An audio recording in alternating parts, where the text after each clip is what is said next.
Tuja South Africa abaganga nga 12 abasajja bulijja akaddo kabaluma tujja Landbaga Johannesburg South Africa choino okumanya kati kicheka totubeera wala mwana tugenda kunyonyola kiwaita bandi wagoni tugenda kunyonyola kiwaita bandi wagoni ne baboyi baffe bonna byebyo yo mukulu aliyani skin amaso okulagirira agambe munayi weewaga nnyo umalukiseka ate kangumbe nga nkolaki nga nkusangayo South Africa bannange bino byose byakugwa naye nga mugamba mutya mwasiibye mutya kansuubire muli bulungi ng'enkola yaffe mbasaba vidiyo eno mugimpeere like era nensaba gwe wenna mukwano atanaba kusubscribinga wano ku Suvi News nti mukwano subscribinga era onyige ne mu notification bell oleme subanga byonna bye mba nteekayo bannange okutambula kulaba okudda kunyumya ate munnange mulowoozi yasalako amabeere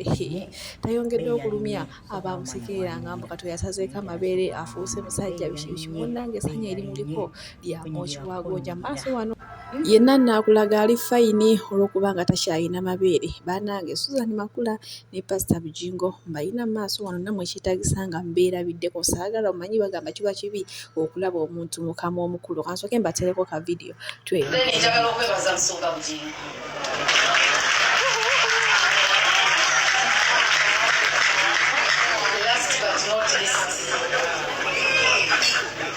okufuna omusajja akwagala si kyamu naye okufuna omusajja akukkiririzaamu kizibu omwami oyo yanzikiririzaamu he has supported me nzijukira olunaku lwa ode ewaka n'abagamba oyo mulabire paka bwenkomawo nga nina okusoma nalina exams zeeri mukola nga makinga sure akomawo mangu nagamba emirimu gyensonyiwe ani anakubuuza nti lwaki ennyumba eddugala naye of course tosobola girekanga eddugala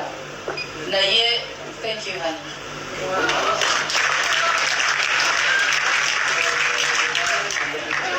Ate era okusoma yabadde guardian si muzadde yabadde aweerera so neeyanziza nnyo okumbeerera simanyi gyobadde ojja fiizi naye neeyanziza webale kukkiriza nti neetaaga okweyongerako n'otakirwanyisa si kyangu neeyanza nnyo neeyanzenge I pledge my love my support nja kubeera patinaawo nange mu buli kimu era nkwagala nnyo siyinza kwerabira kyetwalayira twabeerira mu prayer room ne katonda waffe nitufiira mu buliri babiri yaleeta ekiteeso nga nange ngamba omwami kyakoba kyenkoba tugenda abo oba lyali ba 12 nga nze ndi 10 meka tulina kugenda babiri yangamba talina kwandekera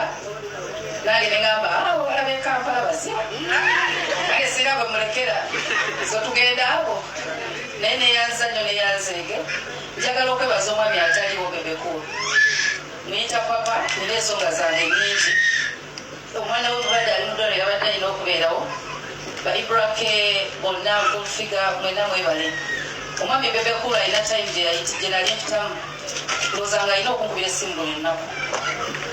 nga nsaba n'omwana nti wakiri agenda abeere naye amunyonyole kyekitegeeza okubeera n'abazadde nga baselebrity nga babavuma ate ng'osoma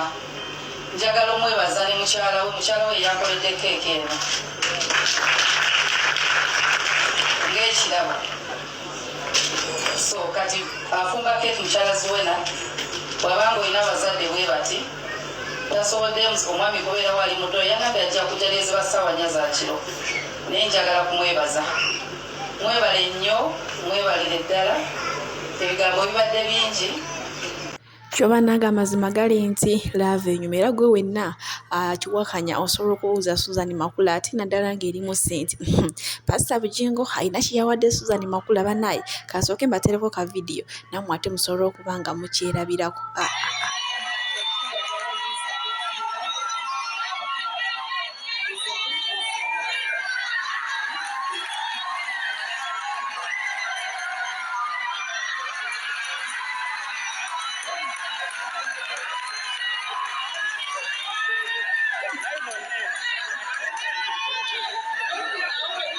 Byomunange ebyewuunyisa era tebiggwayo. Pastor Bujingo mu bbanga ettono nnyo nnyo eryakayita abaana be munnaye baamala emisomo naye teyavaayo yadde okubagambako nti kaweebale kaki naye maama tulabye ku ono omukazi gwe yakafuna Suzan Makula atannaba na kumuzaalira mwana abadde ali mu misomo naye maama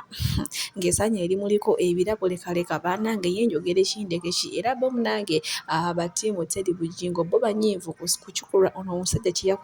kiyakoledde Suzan Makula omuntu gw'atazaalangamu omuntu gw'atayinaamu mwana naye ndowooza bulijjo obutazaala obuzibu abadde nti akyasoma nga tayagala kugatta na misomo ate eno olubuto eno biki kale katulinde nga we yamaze emisomo osanga anaatuwa ku mwana naye nga maama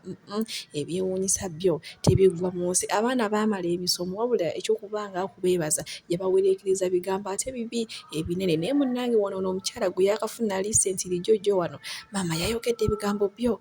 nga kwegamba amubiyita ng'oyinza ogamba nti yennyini ggulu yennyini bulamu Lydia Jasmine ye abantu bamutabukidde munaye bagamba ennyabo ebyokuyimba byesonyiwe ebyokuyimba biveeko munnange sigala kwambala bwambazi kola kwambala nkunamyo ndowooza munaye kati byogenda okolaki byobanga osobolamu kuba kati ebifaananyi byeyeekubye olunaku bisinga ennyimba zakolaki bisinga ennyimba zayimba munaye bo bajaji ba kuno bakuwadde amagezi nti ebyokuyimba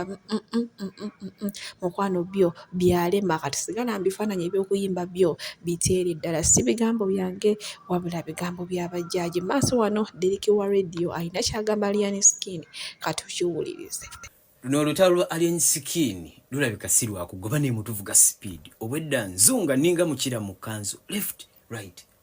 right bwemberako ku timu ya Alien bwenzirako ku timu y'abavumi naye gye kiggweredde ni timu Alien Skin sigenda kkiriza kunvuganga mbuzi no nedda bannange mukkirize luno olutalo luli wakati w'abantu babiri wakati wa Alien Skin ne bakyali abamu abagezako kulaba nga bateeka gayono wansi naye nga bakozesa Bobi Wine ng'ekyokulwanyisa bakozesa Nuupu kuba bakimanya we wali amasannyalaze baneezi n'ensonga Bobi Wine taziriimu temumuteeka mu zino nsonga Bobi Wine ali ku nsonga nkulu nnyo nsonga za ggwanga nsonga za kulwanyisa nakyemalira temumussannyo wansi mumuteeka mu bintu byammwe bano bakyali bagufuula muze nti omuntu yenna ng'alina mu platform kasita avaayo n'agamba ono yavumye Bobi Wine simanya ono yalidde internet ebegenda muyisaamu eggaali naye ate banne teri muntu awuguka ku internet kuno nga Kadaama bakadaama abamu muwuguka nnyo Kadaama ye muntu atalina na budde bunoonyereza wabula kasita asanga abavuma n'avuma asanga abawemula n'awemula nga tonnaba kuvuma musajja oyo nga tonnaba kuwemula Alien sooka weebuuze yakoze eki obukakafu buli luddawa nti Alien yavumye Bobi obukakafu buli luddawa nti Alien yalidde bino byonna bigambo bizze bibeerawo bino ebintu bagezezaako okusuula abayimbi ab'enjawulo bannange era nga bakozesa politics ono era nga bakozesa Bobi Wine ng'ekyokulwanyisa okitegeera Alien Skin mwamwagala Alien Skin mwe mumufudde owakabi gemazima mwe mumufudde owakabi abantu naye ate temugenda kufuuka remote nti mugenda mu controllinga nti gye mwagala atunule gy'alina okudda Alien Skin muyimbi wa ggwanga mulabe ng'akaduuka nti owa NRM agenda kujja agulemu n'owa Nuupu mwagenda okugula Alien Skin teyajja kuyimbira ba Nuupu bokka okitegeera baganda bange bano abasajja be muli mu kusaidinga nabo Abitex ne Bajjo bano beebamu bano bakyali bali bakeddeko ne bava mu Bobi Wine ne badda mu NRM eriwe byabalemerera ate ne baleka bakomawo okitegeera naye ate be muli mu kutijja nabo ssaawa eno Alien Skin from day one yabalagirawo nti yetali mu bintu bya politics ate nga abadde awa Bobi Wine respect buli ku stage wabadde ng'agenda mwagala ki ekisingakaawo okitegeera bano bakyali bali mu kulwa weebuze lwaki amala kusazaamu nkwakyo festival bino byonna ne biryoka bibaawo banaye nga tonnavuma okuvuma mugenda kuvuma naye oyina ensonga lwaki ovuma kyali oyo tudde mu kw'obuntu oyina ensonga lwaki ovuma Alien bano bakyali omusajja yabazitoyeeko ate bannaye Alien Skin tagenda